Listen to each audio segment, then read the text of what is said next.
Singapore Customs are mainly responsible for the goods which are coming in as well as for out which are going out. Revenue and trade stuff. They do trade deals on behalf of Singapore. They're really strict. They check goods and people going in and out of the country. I used to date a custom guy, so I know they don't chop passport, they look after trade. Duty and certain products are controlled if they're not necessarily legal. What are the different type of taxes and whether it comes in free zone and also they manage all those things.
When I joined the Customs and Excise Department in the early 1950s, the function of the department was mainly to collect customs revenues on liquors, tobacco, petroleum products like petrol and kerosene. The other aspect is to prevent the smuggling of such items into Singapore to safeguard the revenue.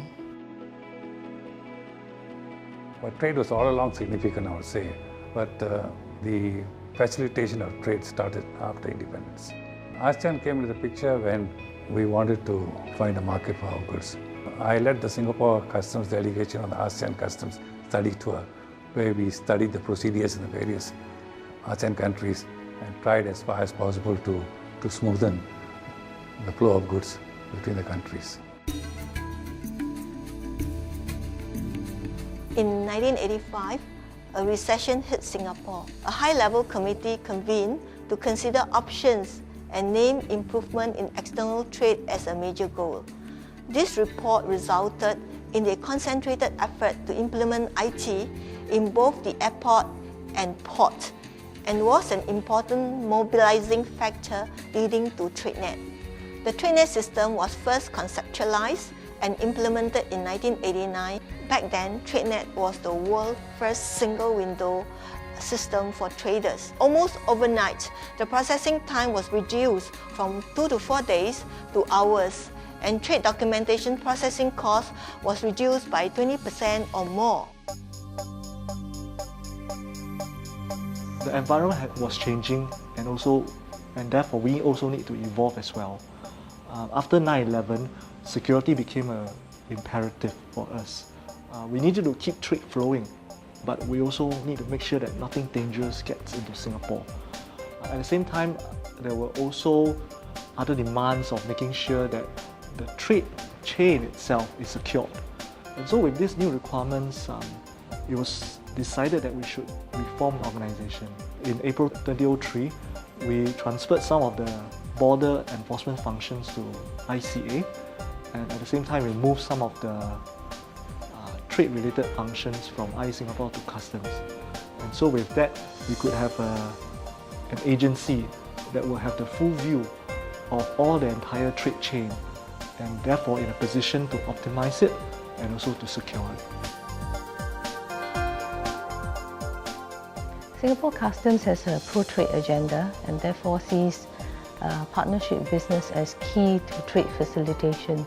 Therefore, the approach that Singapore Customs has adopted is one of working very closely with business so as to understand their needs, their concerns, and to try and customize solutions as far as is possible. Since the reconstitution in 2003, the mission of Singapore Customs has revolved around trade integrity and facilitation.